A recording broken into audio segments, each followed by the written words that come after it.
Gentlemen, just as 45 ACP is God's caliber, 12.5 is the Lord's length. Oh, that's not a good start. No. Well, here is my 12.5-inch AR-15 build. I don't make a lot of AR content, but the last 5.56 gun that I did on the channel was a 12.5, I think, or 11.5. And we're back at it again. Different kind of look, different components here. And I'm super excited to share with you guys why I went the route that I did and the heart of it, the build, and the mindset behind it. I have been a big 300 Blackout guy for most of my AR-15 career. I started 5.56, went 300, committed to 300 all the way, and now I'm back to 5.56 at the expense and foregoing 300 Blackout. The reason why I'm cool with not having 300 Blackout anymore is because I have 8.6 Blackout. You guys can watch that video here later if you would like to. So I feel like the subsonic, the quiet stuff, having that duality in a single platform is covered. I don't need a gun to do two of the same things. So although 5.56 does have downsides, I'd rather capitalize on the upsides that really are there that you can't argue with, because that's what this platform was ultimately designed around. Okay, so why 12.5? I feel like it's the best bang for your buck when it comes to velocity, dwell time, which is, from my very limited understanding, how long the bullet sits in the gun once it clears past the gas port, and things can like cook in there a little bit. It gives you some great velocity while keeping the package overall pretty small. And once you hit 12.5, the jumps, at least from my understanding, because there's so many tests that have various data, the jumps that you get from going to the next shortest length to the next longest length, in terms of how many feet per second you gain, is diminished. So in my opinion, 12.5 is when you hit the point of diminishing returns, but absolutely not when it comes to like overall length. If you even go from 12.5 to 20, like that's a massive difference. But I like my gun to be controllable. I like it to be shorter.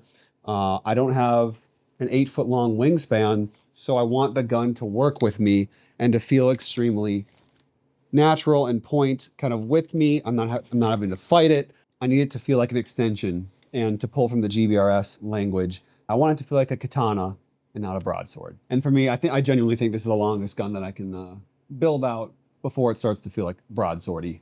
In addition, like reliability as well as parts wear is pretty well realized here. 10.3, 10.5, you're gonna be really beating up your gun. The internals of it, the bolt carrier group, the gas rings, all of the wear parts are going to wear faster. When you go to 11.5, that becomes a almost non-issue, but going to 12.5 kind of gives you that extra bonus wiggle room. So before we go tip to butt in this gun, I'd love to thank some quick supporters of the channel who make content like this free. DK Mags, they're a gun store. They sell guns, sell ammo, but my promo code doesn't qualify for that. So if you guys want stuff from them, use code TKM5 to save 5% off the website.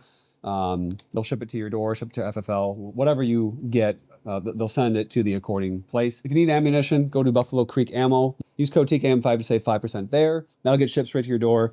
And if you want cool guy stuff, bags and things like that, EDC things, check out Eberl Stock. Use code TKM10 for 10% off their store. All these things you can find links in kind of like a little landing page in my description down below. So thanks for supporting me and the channel. With this gun, with the build, I didn't have to pay for everything on this thing, so I will disclose what I paid for when I didn't.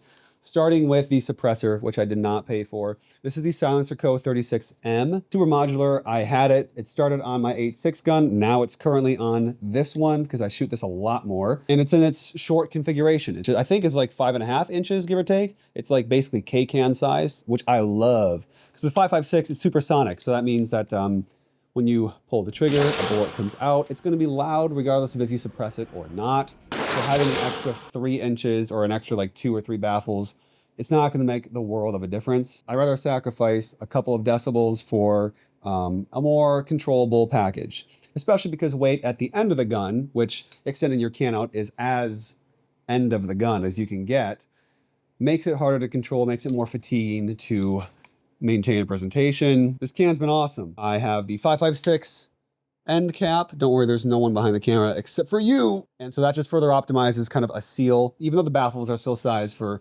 36 caliber, the end cap is not going to be an issue. The muzzle device there that I'm running is the Silencer Co. 224 diameter flash hider. So this is a QD can, although I can't QD it because of my handguard. I think that compromise is worth what I get with this handguard. So talking about, ooh, what's the next thing? I think the next qualifying item to talk about is the light.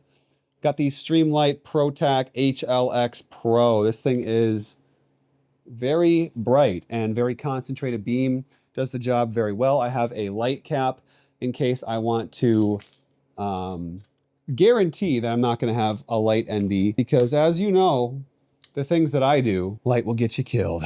No, I'm kidding, but it's just cool to have. It's very cheap. It's not from like 100 Concepts. I think I just got it off Amazon, and it is specifically designed for the HLX. This just gives me the option to go covert on a non-covert gun. It is right side mounted so that it's not in my support hand's way when I wrap my hand around the shaft. And then to kind of help with cable management a little bit, I have the Tyrant CNC little rubber band strap that keeps the cable tucked down, but also ensures that the pressure pad, along with the adhesive, is not going to come flying off. I did pay for the light. Next up is the Handguard. This is the Stinger Handguard. It is their Spear XL. This thing's freaking sick. I think I have it in the 15-inch length. They sent this out to me for free to talk about in this video. It's excellent. It accommodates basically every suppressor. However, they recommend that you choose a suppressor that has an overall diameter of 1.5 inches, so that if you want to put things up kind of against the suppressor, the M-lock is not going to be a problem. Your screws aren't going to be against it. The M-lock's not going to be against it. Installation was great. I've gone from, this is the nicest handguard that I've had on an AR. Second nicest was Palmetto. Third nicest was O-Hunt, which are garbage, just very, very cheap. The Picatinny will cut you.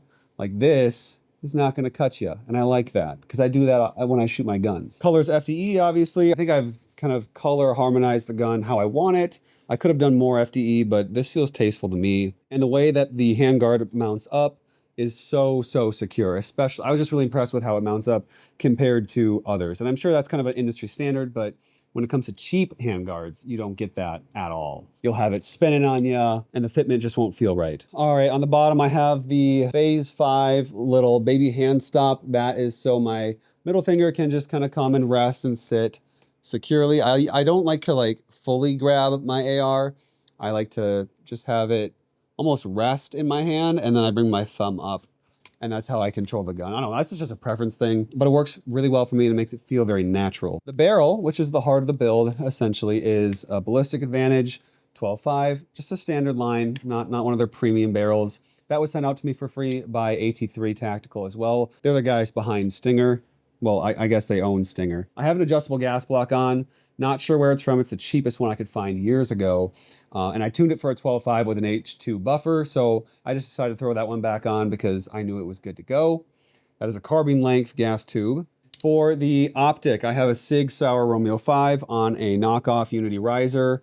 I do have a knockoff 100 Concepts kind of kill flash on the end of that. That doesn't make it too distracting. You do absolutely see the hexagon patterns at 1 power. But when you flip up, when you flip up the magnifier, you no longer see any of that hex pattern. And this is a 3 or 4x magnifier. I think it's a 3x. Magnifier is from Meprolite. I got that one for free. Everything else, optics-wise, I did pay for.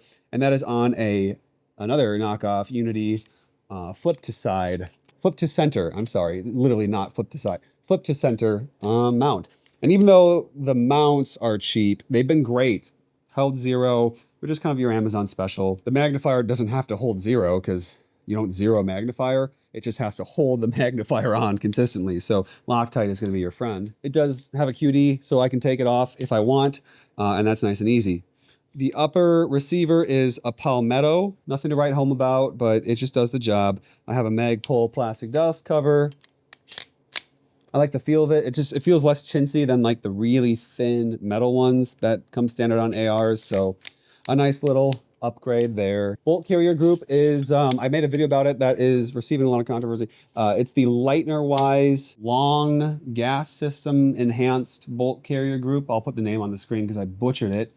But this thing has been awesome. It softens the recoil, it tightens your group, it makes you able to shoot more rapidly. Like follow-up shots are actually noticeably better. It makes the gas behave better. There are definitely other pros when it comes to it, but it's not a cheap bolt carrier group. That's not lost on me. However, it did get sent out to me for free. And if it hadn't though, this is something that I would probably buy with my money. Now that I've shot it, I really like it a lot. Charging handle is our friends over at O-Hunt. I did pay for it actually. It's like 16 bucks. Just a knockoff kind of Radian Raptor. And it does the job. I've had it on for years and I've had zero problems with it. So I've actually been relatively impressed with that. Lower receiver is Aero Precision, just their standard lower receiver. The trigger, I can't remember what it is. It was one of the cheaper options to upgrade the mil-spec one, get it a much better pull, reducing the weight, and improving the feel. The grip is the Jack Carr BCM collaboration. I really like the grip angle. When I had it on my 300 Blackout gun that I was ready to take out hunting, I really think that it was a significant upgrade over like the Magpul standard grip. The texture feels great. Shooting it with gloves is totally fine. All that kind of fun stuff. No ambi safeties, just running mil-spec, stuff like that. And then I am running the SPA-5 pistol brace, paid for that with my own money with the Warrior Poet. This was for the SPA-3, but I just slapped it on and it works perfectly fine. This is their pistol brace strap. And the sling that I run tends to vary between the Magpul sling and the Warrior Poet Society sling. I used to run a side folder from Sylvan Arms, yes. But I think they have solved this problem with their latest gen ones, but it just felt really bulky, heavy, and kind of finicky to me. And it introduces one more thing that could cause a potential issue with the gun. One more thing that I could mess up in terms of like, if I don't put the thing inside of the thing all the way or correctly. I just want to keep this gun simple, reliable, repeatable, and all of that. Kind of talking about the handguard again, very, very briefly. The reason why I went with the tucked look, even though this isn't a 300 Blackout gun, and I think tucked builds are sick on 300 Blackout, I like being able to mount my light far up, especially with a suppressor on, because you do tend to get that suppressor shadow when you actuate the light. You start to see the bulge come out in your light beam. So being able to get your light as close to the end of the gun as possible is always helpful. Now, sure, you could get just an M-LOK like light extender that pushes it further up that you mount it on, but I admittedly do like the look of tucked. And a major downside of going with a tucked suppressor is that where it does meat around the suppressor tends to get very hot and can burn your hands. But because of the length of the gun, I'm not grabbing at that point regardless. So that is a non-issue for me. I'm grabbing it behind the suppressor. So for me, I think this build strikes a perfect balance between looks, reliability, function. The cartridge 5.56 is very effective. And it's obviously the universal cartridge here in the States. So I like kind of having an affordable round that I can train with, that I know I can kind of be cross-compatible with my friends or with other people, and then even having real-world benefits in a potential kind of STHF end-of-the-world situation. Honestly, there are some things that I would change in the future of this gun. You might see me putting on better controls, for sure better controls. Perhaps a better trigger, better optic mounts, better optics, but these do the job. And this gun serves me. If I had to go to Kenosha right now, I would feel perfectly comfortable with how this gun is set up. And honestly, spending money on a better optic, on a better magnifier, on better controls, on a better trigger, that's not gonna get you nearly as far as buying rounds and spending time behind the gun, getting your reps in, better marksmanship, better confidence, and realizing that you can't necessarily buy skill. So yeah, this gun obviously is not perfect, but I'm very happy with how it is now,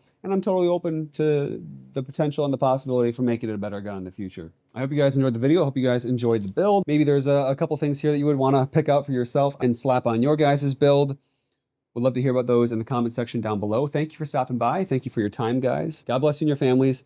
Stay safe out there, and remember to live a life worth defending. We will see you in the next one. Peace.